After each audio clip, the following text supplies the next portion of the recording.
अस्सलाम वालेकुम। मेरा नाम नादर अली, आप देख रहे हैं NDR।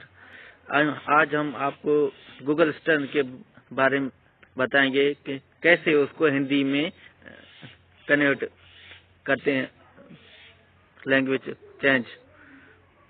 पहले हम जाएंगे होम बटन को ओके करेंगे। कंपास का ये निशान आ रहा है, इसको हम ओके करेंगे।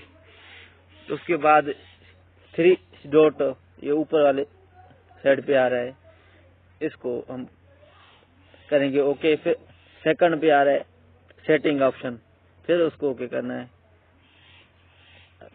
फिर आ रहा है इंस्टेंट ऑप्शन, इसको हमने ओके करना है। फिर लैंग्वेज उसको ओके करेंगे। ये मेरा ऑलरेडी हिंदी है, तो इसको हम ओके करेंगे।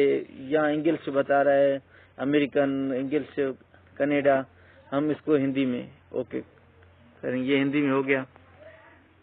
हम बैक आते हैं हम अभी।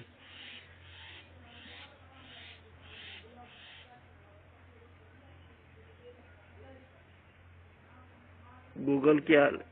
गूगल क्या हाल है? गूगल क्या हाल है?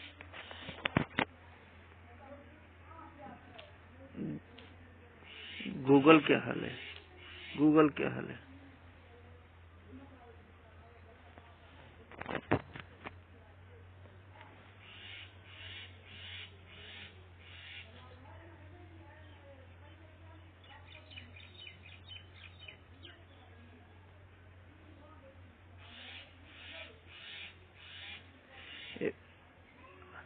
बैक जाएंगी। ये था सेटिंग इसका। अगर ये वीडियो पसंद आई तो हमारे चैनल को सब्सक्राइब करें और बेल आइकन को भी दबा दें। नेक्स्ट वीडियो में होगी मुलाकात, जब तक के लिए अल्लाह हाफिज।